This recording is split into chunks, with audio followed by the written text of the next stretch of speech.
Well, I want to thank everybody. This is an honor. We love you, and you've been so nice to me with those votes. We set every record in the book.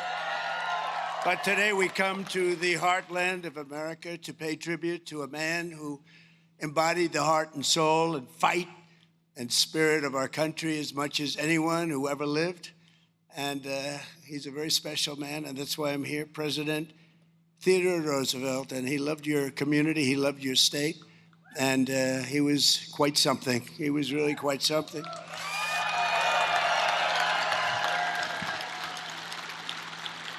And here, beneath the wide open sky of the Badlands, I call it the Badlands. I said, what's that all about?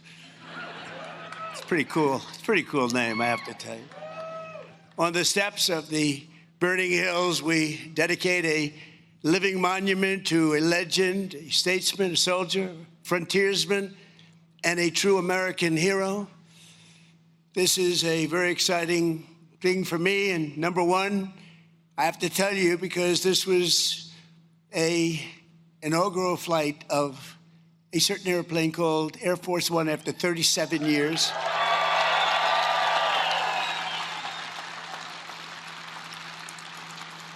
And it's a great plane, and we had a lot of fun with Doug and everybody coming over. But we talked about Theodore Roosevelt a lot, because he was something that was really very special. And number two, because I'm honoring Theodore Roosevelt, and that's the man who I have long admired. He's one of the few. I don't admire too many people, I have to tell you. There's not a lot of people out there. And number three, I'm back in North Dakota because I won this state with the most votes in the history of the presidency. Thank you. Thank you very much.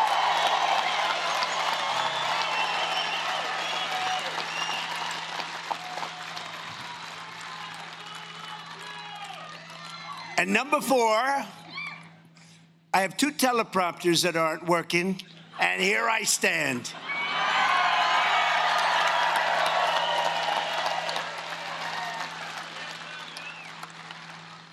But TR once observed that I would not have been president about himself had he not been, and had it not been for the experience in North Dakota. He had a great experience here. It really shaped him so much. So there could be no better place for this new national treasure than the Rough Rider state. I met some of the Rough Riders. They are Rough Riders. They're good riders, too. They were very impressive.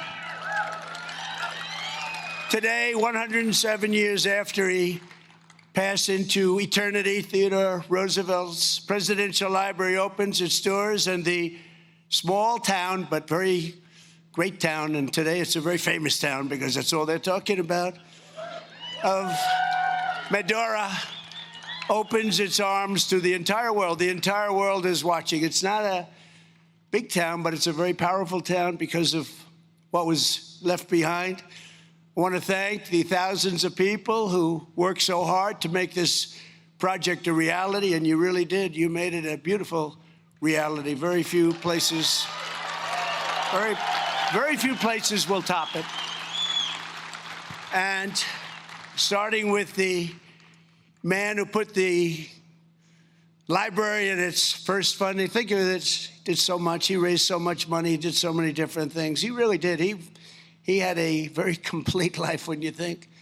He was a real man of many forms of genius, and without whom it would never have been possible, Secretary of the Interior. And I'll tell you what, I thought he was an oil man, and he wasn't. I saw him on a debate because this guy was actually going against me. Can you believe it? But I thought he was very impressive. I thought his wife, Catherine, was even more impressive, to be honest with you. And so impressive that I said, he's a good man. That guy's all right. But he's been fantastic. He's been a tremendous Secretary of the Interior and the best ever. There's never been a Secretary of the Interior like Doug Burgum. Thank you very much. Thank you. Never been.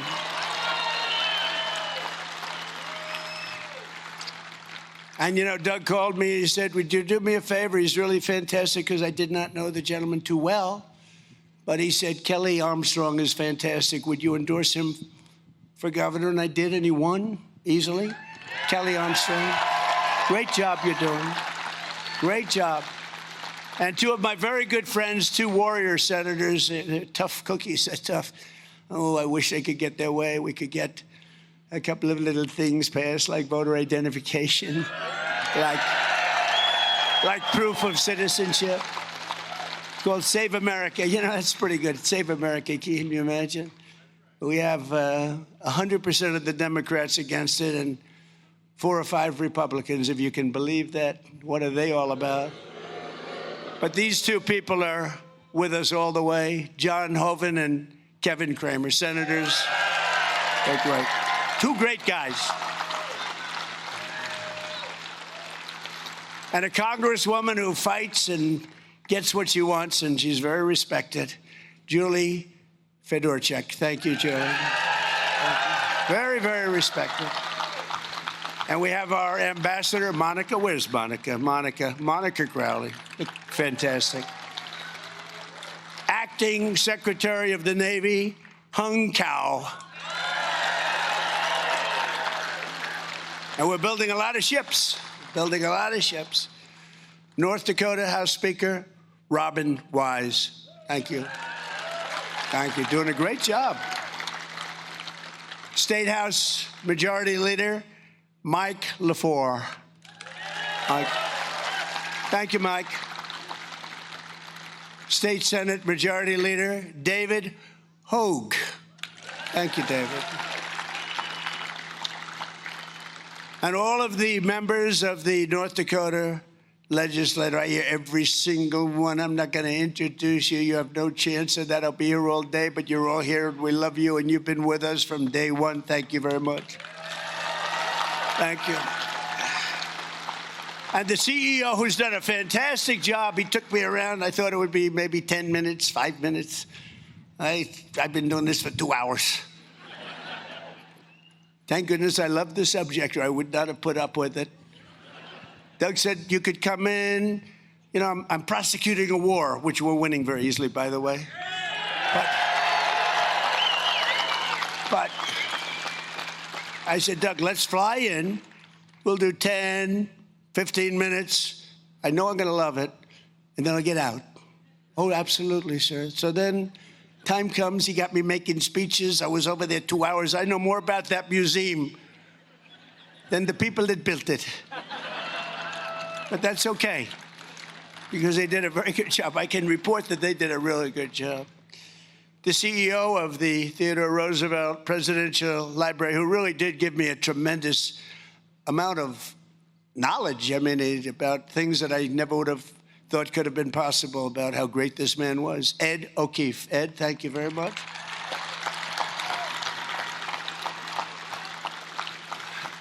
And two of my sons are here, Eric and Don.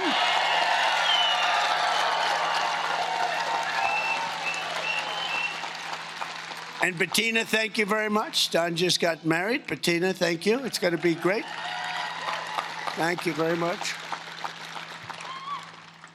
But the members of the Roosevelt family and countless foundation staff, donors, and supporters, everyone's here. And I understand that one local construction worker delayed his retirement by 4 years just to be involved with the building, and they heard I was going to come. I was coming even when I wasn't president. I had agreed to come, and they said, well, when we do it, you're going to be president. So that was during that ridiculous time, that ridiculous 4-year period of time. They asked me to come. I said, I'd love to come.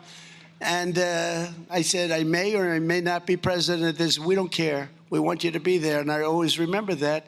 But they said, you're going to win. You know that. If you run, you're going to win. It turned out we did quite easily, actually. And today I can tell you that we can see why it was worth it. It's really amazing. They've done an amazing job, beautiful job. And, you know, they've done it from love. Jobs that are done from love are always better than jobs where you sort of have to follow a plan. They made lots of changes, and every one of them was good, and I think I know about every one of them. After 2.5 hours, I learned every single one of them. But I want to really thank everyone who greeted me at the train station, because that was so famous. That was such a famous train. The last one was President Dwight Eisenhower, and he was actually a very good president. People don't realize he was a general, good general, and he built the interstate highway system. I'd say that alone is pretty good. He was a good, and he was the last one. He was on the back of the exact same train. So the head of the railroad, she was fabulous, and they were explaining all about the train, and they said, wow, that's really some history in the crowd. We had thousands of people over there. It was fantastic. But I have the picture of President Eisenhower in the back of the train, the same exact train. I checked it out because I said, we don't want to make any mistakes because the fake news is watching, and they'll say it wasn't. It wasn't the same train. It wasn't the same train. No, they've been pretty nice to me lately. Look, when you do as well as we're doing, they have to be nice, I guess. They've been pretty nice. And I want to give a very special thanks to the Patriots who gave us such an incredible escort from town. We had more law enforcement. I love law enforcement. Now, according to the people that are running on the other side, in many places, they want to defund the police. That's not going to happen. That's not going to happen. We see them all the time. They said they're social democrats. Doesn't it sound pretty? They're actually communists, but we'll get into that a little bit later. They're not going to win. They're not going to win anything. They got some very unattractive candidates, I have to say. During my first term, it was a privilege to sign the bill that helped get this incredible project underway, and transferring 90 acres. We took it right out of the federal government. We ripped it away from the federal government. They don't know it's missing. They still haven't figured out what the hell happened. And today, the artistry and scholarship, technical skill on display right here and in that museum in particular is just fantastic. It's really great. Things that they actually gave me. We're going to build our museum in Miami. They got me a lot of ideas, Doug. You gave me a lot of ideas, Doug. But they really did it well. Incredible. I even had a conversation with Theodore Roosevelt. I said, what did you think about the Panama Canal? Do you consider that your greatest achievement? How do you feel about the fact that the Democrats gave the Panama Canal away to Panama for $1? He built the Panama Canal, preceded really by a man who was he was the tariff king, William McKinley. He was the president, and they took his name off Mount McKinley, and I put it back on because it deserved it. Put it back on. But McKinley and he was assassinated, but he made tremendous amounts of money, made our country very rich. And then Teddy Roosevelt, as the vice president, got in, and he did some incredible things. But one of them, I think one of the most amazing, maybe a lot of people would say the parks. You could say a lot of different elements of his success, so incredible. But he built the Panama Canal. It was the most expensive project to this date, if you bring the dollars forward, ever built in history. 38,000 people died. They died 95% from mosquitoes, malaria, 95%. You expected almost to die. They paid workers from the United States. Mostly they came in, and mostly, I must say, men. It was a little different time. Today would have men and women, but they had all men. And they paid them massive amounts of money, more than they were making as workers in the United States. It's such a fascinating thing, the Panama Canal. I've studied it long and hard, and when they gave it away, $1. But they died from the mosquito, and they died from the snake. They have a viper, a snake, that if you get bit, you're in trouble. If you get bit, you were dead. You were dead, and that wiped out about 5%. We lost 38,000 people building the Panama Canal, our people. 38,000 people died building the Panama Canal. It opened, and from day one, it was very successful. And we gave it away. We gave it away. It was the most expensive thing we ever built, and it was also the most profitable thing we ever built. That's a nice combination. A little bit like Venezuela, we did a good job in Venezuela. And we're actually doing equally as well with the Islamic Republic of Iran. Maybe you've heard of it. But think of it, the Panama Canal, so we gave it away. The first thing they did, you know what they did? They raised the prices for the ships by 4 times, and they didn't lose one ship. And then they raised it again twice, and they didn't lose one ship. All they did is make tremendous amounts of money for years and years. How stupid was that? And now China is trying to take over the Panama Canal, and we're not going to let that happen, okay?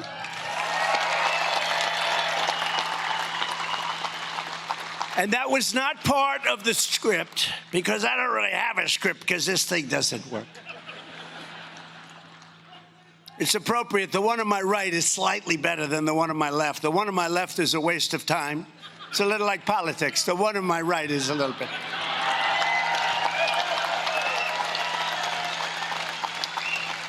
It's not great. I'd give it about a 2 on the scale of 10. And this afternoon, I'm pleased to announce that through the National Endowment for the Humanities, we will be awarding the library $750,000 to support the opening exhibits during the first year. So they're getting a nice check. Getting a nice check. And as you know, this week, Americans all across our nation are filled with joy and excitement and anticipation as we prepare for one of the proudest moments in our history. 250 years, think about that.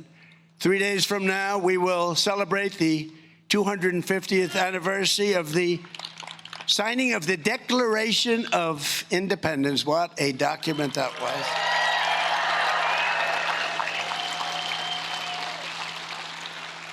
And this week, we look back on 250 years of glorious freedom, and we took so much time and so much effort. And by the way, on July 4th, it's going to be approximately 107 degrees out. And I'm going to go and I'm going to make a really long speech just to show that I can do anything. It's going to be 107. But you know what? They also predicted the fight that we had 3 weeks ago was unbelievable at the White House. They said a week before, 6 days, 5 days, 4 days, 3 days, 2 days, 1 day. They said it was going to rain. It's going to be horrible. You're going to have to cancel the fight. Sure, we're going to have to cancel. This was a big event. This was one of the highest rated fights in history. It was on CBS National on a Sunday night, not a Saturday night. Saturday nights are called Death Valley for television. I know a lot about ratings. But Sunday night's very good, and it was broadcast on CBS, a network, and it got among the highest ratings any fight has ever gotten. But they said it was going to rain, and I talked to Dana White. I said, Dana, I don't know, this is bad. Sir, it's 100% chance of rain. I said, you sure, like maybe 90? No, 100%, sir. So it was 7 o'clock, and it wasn't raining. Then it started at 8 o'clock, and we were going to delay it till 12 o'clock midnight. I said, that's not good. But it wasn't raining at 8 o'clock. And it wasn't raining at 8:30. And we had the fight on time. And it never rained. Never rained. So you never know about weather forecasting, do you? With all the money we spend all that money. That's happened before. We had a big march in Washington. You remember that? That was going to be rained out, sir. We're going to have to change it. Rained out, never rained. So we're getting pretty good at that. But this is a time to rediscover the indomitable spirit that built our country and all that will ensure America always remains the most exceptional nation on the face of the earth. We're not going to let communists get in our way. We're not going to let anyone get in our way. Not the communists. It's a very unattractive lot. They're not going to do it. They're not doing anything, those people, what they're doing. They're so stupid. They're so stupid. There could be no better place to begin this rediscovery than with the life, and times, and passions of Theodore Roosevelt. He had great passion. The Colonel, they called him, was an American man of He was really a great he-man. He was an American man through and through. His chest swelled with American optimism, confidence, enthusiasm, pride. His heart beat with an unyielding sense of America's destiny and pride, and that pride was bigger. The biggest word for him, I think, was pride. He was a proud man. But I'm a proud man. I'm proud of our country.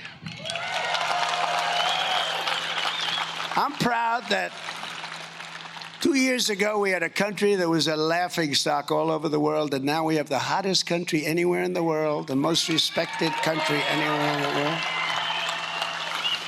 But as a young boy, I saw that he loved Lincoln, and Lincoln's casket would pass through a nation torn apart by civil war. I don't know if you know that. I think Teddy Roosevelt, is probably his biggest. I was trying to get that today, and I think it came pretty loud and clear. Abraham Lincoln was the person that he most respected, most admired, most looked up to.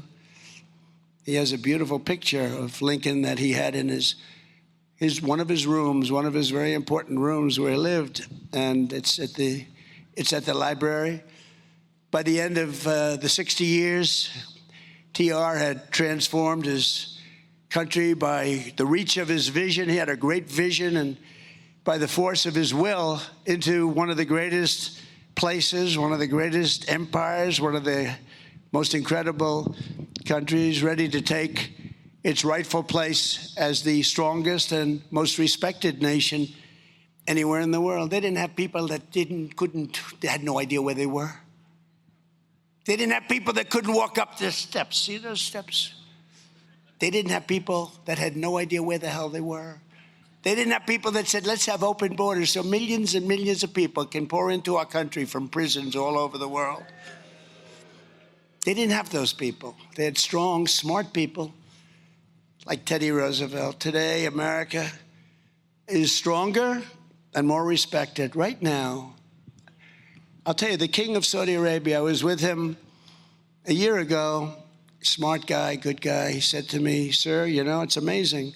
And this was as we were just started to really, and we've made a lot of progress since then. You see the numbers, factories being built all over the country at a level that we've never had before. But he said, you know, 1 year ago, during the Biden, Sleepy Joe, during the Biden administration, he said 1 year ago, your country was dead. We gave up on your country. They were looking at China. They were looking at others to protect them. They were looking at other countries. And now you have the hottest country anywhere in the world. He said that, and it's true. Now it's even more so than it was then. Hottest country anywhere in the world. So Theodore Roosevelt and his presidency fell exactly at the halfway mark between the founding in 1776 and the place we are today in 2026. And here are 5 lessons, and I wanted to write these because you can learn from some people, not from too many. From a lot of them, you don't want to learn much. But you can learn from him, and here are 5 lessons that are really extraordinary. Life offers to all Americans on the threshold of our 250th year. First of all, the life of Theodore Roosevelt reminds us that Americans never give up. We don't give up. You know, if you really look back 2 years ago, I could see people wanting to give up. I could see them wanting to give up. He never stopped, never quit, never surrendered in pursuit of his dreams. He had a dream, a very complex dream he did because of the way he traveled, the way he moved, the fact that he ended up here and turned out to be one of the most impactful things he ever did, ending up right here where we are. But his pursuit of the American dream never, ever stopped. It was really amazing. He was plagued by asthma, very, very bad, very serious. He was having a hard time breathing for much of his life. But he went out and he was told by his doctor that he'd have to live very quietly. This is as a young man, he was told you'd have to be and have a very quiet life. You have to be nice and easy. And he did just the opposite. He had a freaking wild life. right? He was wild. He just didn't want to take that. He didn't want to listen to his doctor. He didn't want to be quiet. He wanted to be great. He actually wanted to be great, and that's what he turned out to be. Young Theodore replied, "Doctor, I'm going to do all the things that you tell me not to do, and I've got to live the sort of life that you've described. I don't care how short it is. I just want to live my life the way I want to live my life." It was great. I mean, who would say that? The next year, he sailed the Atlantic, and he summited the Matterhorn just to prove that he could do these things, just to prove his doctor wrong. He knew his doctor. He wanted to prove him wrong. Maybe it wasn't smart, but it worked out okay. But again and again, he summoned the will to transcend tragedy and triumph and defeat heartbreak with hard work. He worked hard, and I found that out. I mean, if you love what you do, it's not work. That's one thing I will tell you. People say, I work hard, but it's not work, because if you love it, I love making America great again. I mean, I'm having a good time. So it's not work. We call it work, but it's not. In his library, we find his diary open to the page from 1884, when his mother and his wife died on the very same day in the very same house. Totally unrelated. Just a tragic moment, but unrelated. There wasn't an accident where both of them were killed. They just died. And he came back home and he said, what happened? They're both dead. Different parts of the house, had nothing to do. It's just an amazing. Wife was very young. Mother was older, but she was getting by. The light has gone out from my life, he wrote.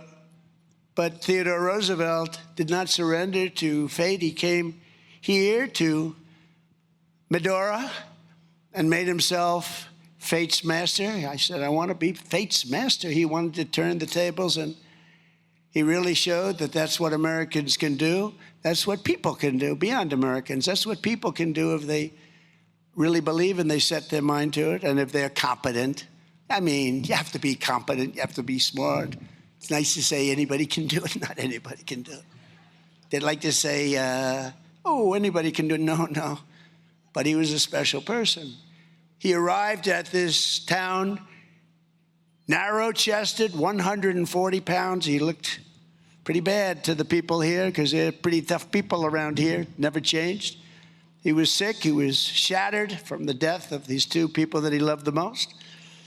And his body and his spirit were pretty much broken. Not broken enough, but pretty much broken. If they were broken all the way, he wouldn't have been able to do what he did. He left here 2 years later. He weighed 40 pounds more, and he was strong as an ox. They say it was 40 pounds of muscle. I don't know how the hell that happened. They didn't have modern-day drugs. Of course, the modern-day drugs don't do that either, do they? In fact, they actually take away the muscle. That's not good. How are we doing, doctor? Well, you lost a lot of muscle. That's not good. But we didn't have any of that. He was 40 pounds of steel, the vital man of vigor, who would become president of the United States not that long after he left. Wow, that's amazing. I know what it takes to do that. It's tough. As a sheriff's deputy, he heard 3 thieves had stolen the only boat in town, so he built another, and over 3 days chased the criminals 300 miles. He wanted all those poor criminals. We need a little bit more of that in our country, but we do pretty good. We have the best border we've ever had. We do pretty good. Thank you. We have the best border, strongest border. We went from the worst border in history in 3 months to the best border in history, so we do okay. But he was a man who could get crushed beneath a horse. He was crushed. Get up, and he kept riding. People said, you got to get back. We got to get you to, no, I'm going to keep riding. He could take a bullet to the chest, stand up, and keep speaking. He had a little luck. He had a lot of paper there. I saw it today, a bullet hole right through both of them. But so lucky, got lucky. But other people wouldn't have done what he did. He could feel sick, and he was often feeling sick. Deep in the Amazon jungles, he would get extremely sick. Maybe he shouldn't have been there. He knew what was happening. It was a very dangerous place from that standpoint, from the standpoint of catching some pretty bad diseases, and he caught them. And yet he carried on. When he was half dead, and most people think he was going to die, they thought he was going to die. They said, Teddy Roosevelt is going to die, but he carried on, and he was still standing. He never sat. He never rested. He just kept going. As America turns 250 years old, we look at this remarkable man, and we recall that with effort, determination, and drive, there is nothing that Americans of competence cannot do. Nothing.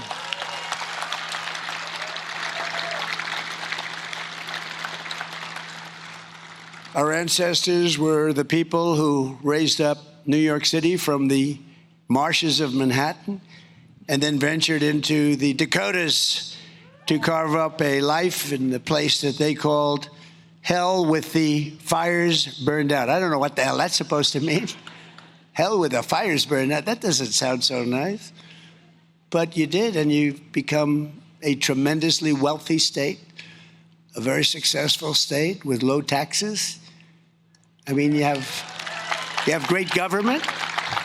You have great government, these people right over here and the people I introduced, but other places have good land. They have valuable assets under the land, and they're losing. You know, California was our third biggest oil drilling state, Doug, not so long ago. It's got tremendous amounts of oil. Nobody knows that. It was third after Texas. Years ago, it was a big oil drilling. Now they won't drill because the environmental lunatics have said don't do it, and it's not a state that's doing very well. In fact, it's doing extremely poorly. One of the most beautiful states in the world, best weather, best everything. From winning our independence to laying the railroads, taming the West, and planting our flag on the moon, nothing great that America has ever done has come without staggering effort, and it has never come easy. It's been really an unflagging persistence that drove us into greatness. We had the persistence of great people, great men, great women. They were persistent. They never gave up. This country was built on the conviction that just because something is hard to do, that only means that Americans try even harder, and they succeed almost all the time.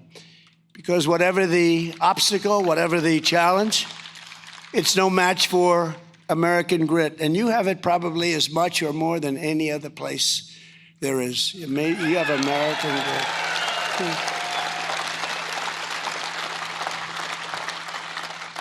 And second, Theodore Roosevelt reminds us all that to be a great nation and to be a free nation, we must have courage.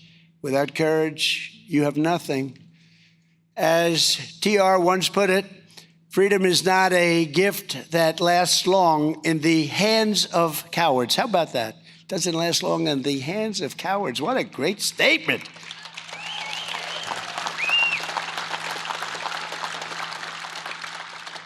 I want to use that. I shouldn't have said it. I would have used that statement, and I wouldn't have attributed it to TR. And he would have said, oh, what a great statement that is. Trump made a brilliant speech. What do you think, John? Would I get away with that? Kevin? I don't know. Maybe not. But that's a great statement. That's a beautiful thing to say. But in the West, he tracked a 1,200-pound grizzly. My two boys know all about that. I say, are grizzlies dangerous? Is a grizzly bear dangerous? I looked at Eric and Don. They know more about that stuff than any human being, I tell you. They said, they're real dangerous, Dad. I said, are they violent bears? They said, they're really violent, right, fellas? You said they are violent, but that doesn't scare them. Just be scared, okay, and get the hell out of there. But we want to keep you around. But when it roared, a big one, and it wanted to strike him, and it was going rapidly there, very fast. I just learned that on a beautiful airplane coming over here. He shot it squarely between the eyes, and it fell, touching him but not able to destroy him. When he heard a man here threaten to kill him right here, one of your tough people, is he around by any chance? Would you please stand up? He rode to his house. He rode to the man's house, knocked on his door. The man threatened to kill him. He said, I'm going to kill Roosevelt. And he declared that I've come over to see what you want to begin with. And how do you want to begin the killing? He said, how do you want to begin? I'm right here in front of you. How do you want to begin the killing? That's a little different kind of a guy. By a coincidence of history, it was exactly 128 years ago today that Colonel Roosevelt gave our nation one of the greatest examples of American courage the age-old chronicles of military valor have ever seen. After commandeering a ship to Cuba for the volunteer regiment, he personally raised and trained his incredible Rough Riders. The Rough Riders, I saw the Rough Riders. What the hell are the Rough Riders? Look at these guys. I wish I looked like that. If I looked like them, I would have been president 20 years ago. You guys are great. Thank you. They could really ride those horses. They let us in. They were going faster than the car. I said to my guys, is there any danger in the way they're riding? Yeah, there's danger, sir, but they're great riders. You guys are fantastic. Thank you.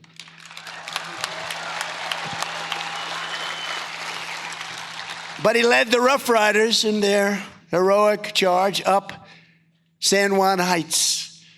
And with malaria coursing all throughout his veins, he was really sick. Colonel Roosevelt galloped into a hail of Spanish bullets, and when his horse came to a wire fence, he leapt off the horse. He jumped off the horse, and he started running toward the enemy. I don't know if that was smart, but he made it. Then he looked over at the next hill, and he grabbed his men. He said, fellas, let's do it again. And he did it again and again. The Rough Riders' victory at San Juan Heights led directly to the collapse of the Spanish line. The Spanish, they're members of NATO, but not very good members of NATO. They say, no, we don't want to help other people. What are we doing, huh? They are not behaving nicely, but they will learn. Soon after, they relinquished their grip on Cuba and Guam, the Philippines, and Puerto Rico, and they were all ours. We got them all. And speaking of Cuba, after many, many decades, it's coming our way. Coming our way. But for his actions that day, TR was celebrated as a hero and eventually awarded the Congressional Medal of Honor. That's a big deal.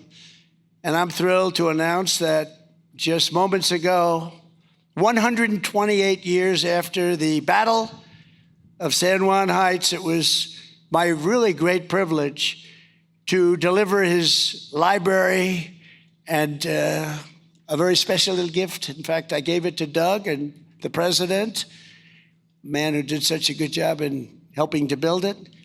Doug raised a lot of money. Got a president to be out here all day instead of 15 minutes. And I gave that medal. I took it off. We have a beautiful room, the Roosevelt room, this Roosevelt, by the way. And I took it off the wall, brought it over, and we just presented it. It's going to be in your library now for a long, long time.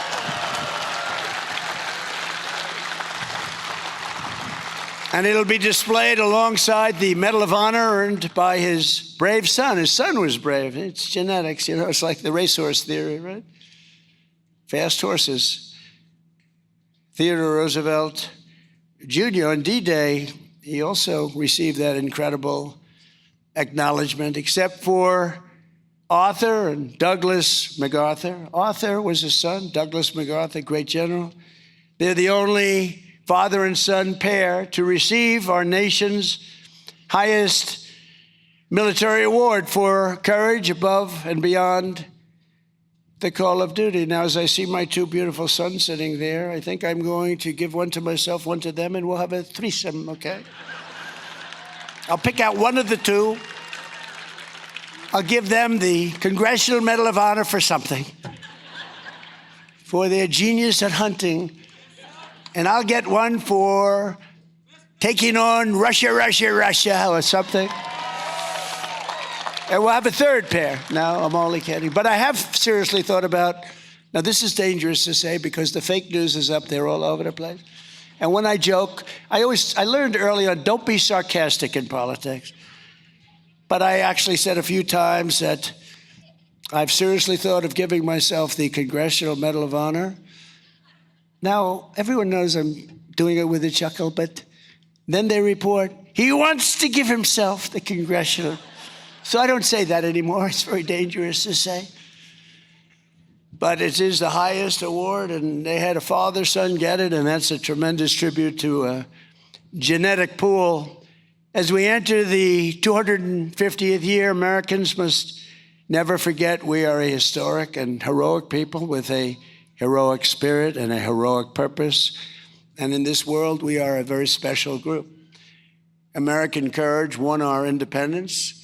It liberated millions and millions from slavery, rescued billions from tyranny, and sustained American liberty for 2.5 centuries. And we're not going to lose it to this group of losers. Oh, can you imagine? Have you seen these people? Have you seen these people? The press is just building them up. They're losers, okay? They're nasty people, but they're losers. We'll teach them. We're going to teach them. They're not going to hurt our country. Without courage, there is no America today. If you don't have courage, we wouldn't have America today. We wouldn't be close. Third, Theodore Roosevelt believed in the America that really works and worked. He refused to accept failure, mediocrity, corruption, decay, or decline. And neither should we. That's why we can't take this nonsense that's going on right now. We're not going to take it. The first public cause he ever supported was a bill to fix the streets in New York City. He was very New York City and New York centric. You know that. That's where he came from. He was a pretty rich family. As the civil service commissioner, he fought tooth and nail to return federal hiring to a principle called merit. Merit, isn't that nice to hear? And by the way, do you know, a little while ago, not in yesterday's decisions, where we actually had a good day except for birthright citizenship, which will work out some way, but we had something called, do you know what we're talking about? We had something that gives back tremendous power to the President of the United States. And we won that, I think, 6-3. And it was taken away from another Roosevelt. It was taken away from FDR in 1932. It was taken away. And for almost 100 years, that's been up for grabs. Slaughter, it was called, the slaughter case. And a lot of people didn't think it would ever be won. And we won it 2 days ago in the Supreme Court. It gives power back to the president at a time where the president really needs power. It's a great decision. It was the most important, and we won some others too. It was the most important decision of all of them, I think. But we'll take care of the birthright citizenship because that was not meant for rich people from other countries. That was meant for, actually, it was meant for the babies of slaves. If you look at it, it was a month after the Civil War ended that it went through. That's because it was meant for the babies of slaves. It wasn't meant for rich people from China.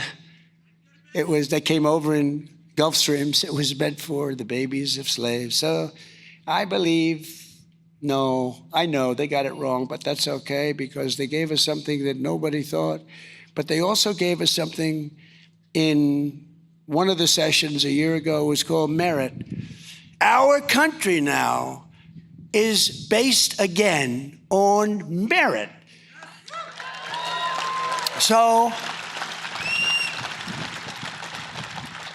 if you're a student with very average marks and you looked a certain way or you acted a certain way or whatever, and you get into the finest school in the world, and then you're somebody else that looked a certain way or acted a certain way, and you have all A pluses, and you have all great marks and board numbers that are through the roof, way above other people, but you don't get in, they get in, it's all over with.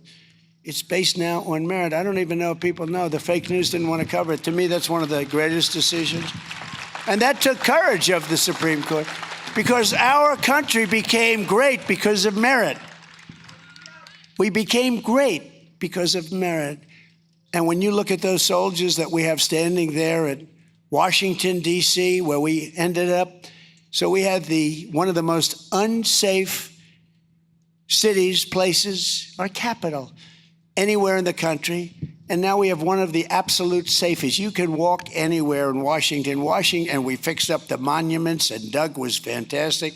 We had 78 monuments, fountains, statues. We have the reflecting pond, which we did the best job of all, and they came in with box cutters and they cut it up, but it's working fine. We're gonna let a little water out. We're gonna redo it a little bit. But we fixed it up after 100, and think of it, it was 1922 that it came about, and from the day it was built, it leaked. From the day it was built, it didn't work. But when it did, when they had water, it was beautiful. It reflected Washington, the Washington Monument. It reflected Lincoln and Washington. Think of it, how beautiful, how beautiful. And these people went in and cut it up, and they got caught. We'll see what happens with them, but they got caught. But they put a big gash, 350 feet long, think of that, 350-foot gash along the side of this very expensive material. But it will have it all, it's already good. We want to have it done for July 4th, and it was done for July 4th.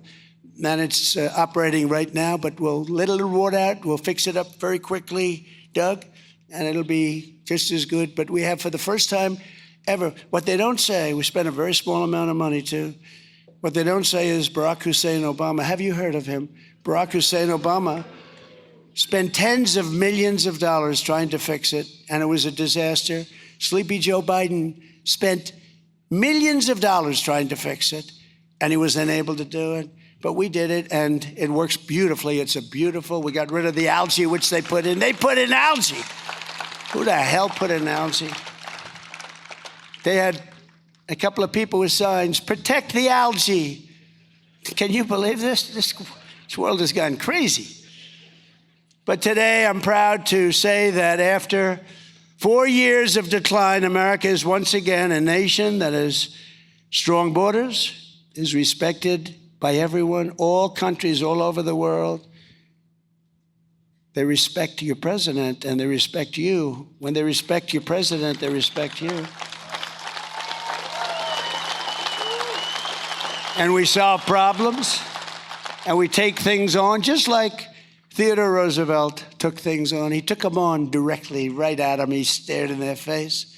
But our laws will be enforced. Our laws will be protected. And our law enforcement is respected again. You know, one of the things that I'm most proud of, when I was running in the campaign, and even before I announced, you could not get people to join the military. We had the worst years we've ever had under Sleepy Joe Biden. He had no idea what the hell he was doing. And people were ashamed of our country. And you couldn't get them to join. And then we had a beautiful day, November 5th, and we won by a lot. We won by just a lot. It was incredible. We beat a woman named Kamala. We beat a brilliant young woman named Kamala who had no clue. She was the border czar. She never went to the border. She never called the border patrol. I said, fellas, do you ever get a call from Kamala? She's the border czar. No, sir, she never called. I used to call them every other day. How are we doing on the border? 2 months, and we had a border that was perfect. 2 months. But Kamala never called. And she never went. So for 4 years, she was the border czar. She never went to the border. It doesn't typically play out very well. And we had the worst border in the world. But these are the people that were running our government, that we were a laughing stock all over the world. Not anymore. They don't laugh at us anymore. A government that was honest and accountable was the number one demand of the Declaration of Independence. They want honesty. They want respect. And on this anniversary, we recommit ourselves to upholding that righteous legacy. And that's why I'm here. I'm in a state that I won by a landslide, but I won a lot of them by landslides, in all fairness. But this was a beauty. This was a beauty.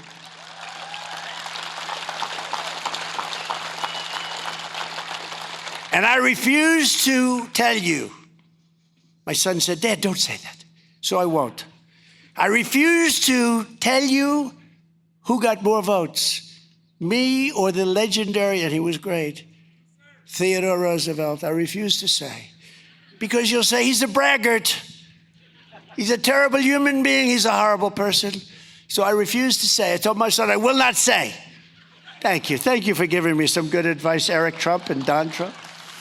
TR was also a staunch and ferocious opponent of a thing called communism. You've been hearing a lot about that lately.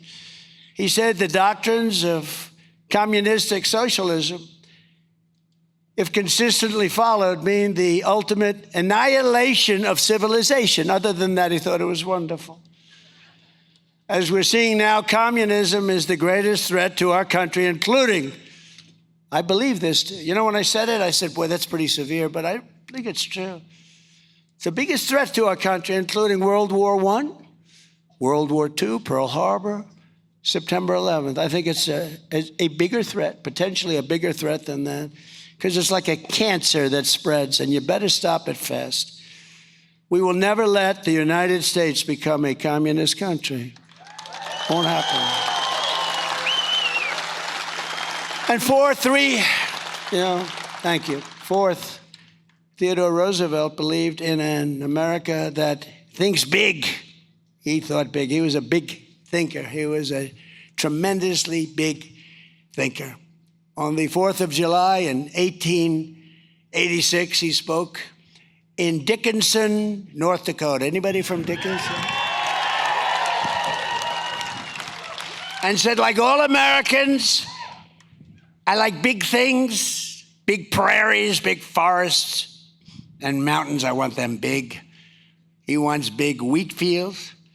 He wants tremendous railroads. Let them be big and beautiful and powerful, and herds of cattle.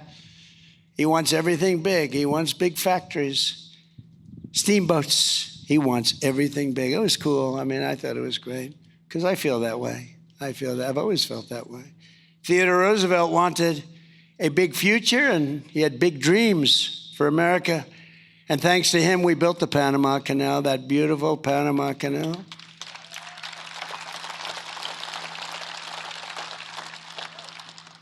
That is not managed the way it should be, but we won't talk about that now. But he did all of these incredible things with parks and everything else, and we vanquished every foreign power from the hemisphere, and he raised the American flag on the far side of the world. He had our American flag planted on every part of the world. He would call, or whatever they did in those days, is the flag over there? Is the flag? He wanted that flag to fly boldly in other countries and other parts of the world. We built the Great White Fleet. Did you ever hear the Great White Fleet? We used to build ships. We're going to start very soon building them again. We're building them like, what do you say? Although we do build the greatest submarines ever in the world. We're 15 years ahead on submarines and other things. We do other things great, but we're going to start with the ships again. We used to build a ship a day. And now they got out of that. A lot of people that didn't know what the hell they were doing in running our country. Theodore Roosevelt understood that the grand and righteous ambition is not a vice, it is an American virtue. Having ambition is a positive thing, he said, not a negative thing. And it won us our country, and it's been among the greatest forces for good. It's been the greatest thing. Our attitude and the attitude toward our country and making our country great by some people. Not all presidents were like that. I don't want to get involved with talking about the individual presidents, but we had some good. We had few great. We had a couple. But we had some good. But we had some really bad ones, and they set us back very, very substantially, in particular the last one. A nation like an individual either rises or falls, builds or decays, lives or dies by this. As we look into the future of our 250th year, it's time that we get out there and we expand our aspirations and our ambitions and build the country that will inspire the entire world for generations. So that's what we're doing. Again, we have more money being invested in the United States of America by other countries and people than ever before, by many, many times over. The fake news doesn't like talking about it, but they see what's happening. Look at the stock market. Every day it's hitting a new high. I think it's 82 times now. In a short period of time, 82. And that's a good thing, not a bad thing. And all of you that have 401ks, which are many. Who has a 401k? 401k, yeah. Big percentage of the audience. Everyone that has a 401k is setting records right now in your 401k. Your wife, your husband, your kids, they all think you're a genius. I'm the genius. I'm the one. No, I'm only kidding. No, I told the story the other day for the first time. A policeman came up to me, a big, strong, good-looking guy, and he said, "Sir, I want to thank you." He was almost sort of crying. I said, "What do you want to talk to me about, officer?" He was standing on line. He was watching as I shook hands with people. Some of these people are extremely strong in shaking hands. They break your hand because they're so emotional. "Sir, thank you very much." A guy's an NFL offensive lineman. "Sir, I'd like to thank you very much." Why? But he came up to me and he said, "Sir," I was leaving, "I want to thank you so much." Why? My 401k is up 84%. My wife was disgusted with me for years. It was just going in the wrong direction. But it's up 84% this year. And I just want to thank you, sir, because it's really helped me with my marriage. My wife is respecting me again. She thought I was an idiot. This is a big, strong guy. But the women, you know the women rule. You know that. We know. All the guys in there, you know. This guy is a big, powerful guy, and he was petrified of his wife. But you know what? He said, my wife now respects me again. She thinks I'm a genius.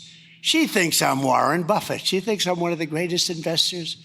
But they are up. But everybody in this room, there's not one person here that hasn't been going up 50, 60, 70, 80%. Your 401ks, you're making a lot of money. Everybody is. And we have more people working today than any time in the history of our country. We have more people working today than at any time. And we inherit a tremendous inflation problem from Biden. We inherited the worst inflation in history. 48 years, they say, but let's say history. It was the worst inflation, and prices were high. And those prices are all coming down. And you see fuel is coming way down. It's dropping like a rock, just like I said. Because those boats are coming out of the Hormuz Strait. They're coming out by numbers that nobody ever saw. We're setting records, actually. The oil is dropping. We have some great oilmen here. I don't know if they're happy or sad. I don't give a damn if they're happy or sad. I want the prices to go down, and the oil is dropping like nobody thought possible, but I told you it would. Total control. We have total control of everything. This is just the beginning of the golden age of America. We're in the golden age of America, and America is going to experience something that I can truly say, I believe, the best is yet to come. It's going to be coming, and it's here, but it's coming at speeds that nobody thought possible. Finally, Theodore Roosevelt understood that whatever our background, we are all Americans. We're Americans first, united under one flag.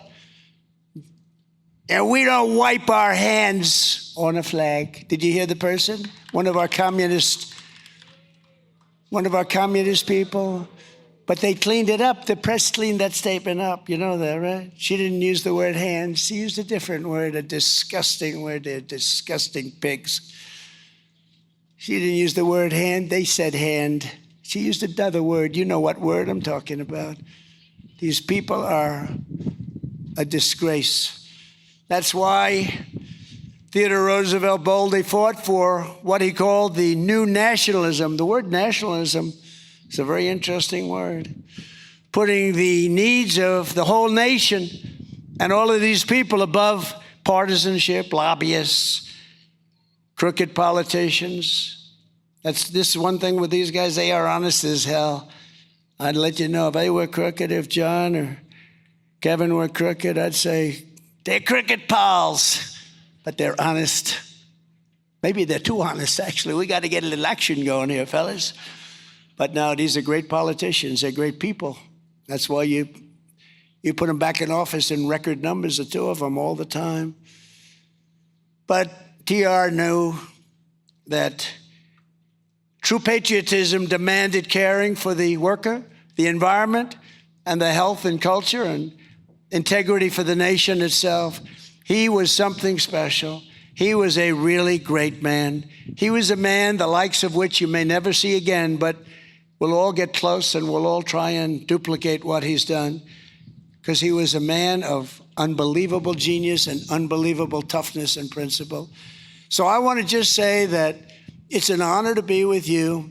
It's an honor to be asked to represent our nation in the opening of what will be a truly great library, museum, or center. Call it what you want. And he deserves it as much as anybody that's ever been president of the United States, which is such a great honor. And I just want to thank everybody for being here on this extremely hot day.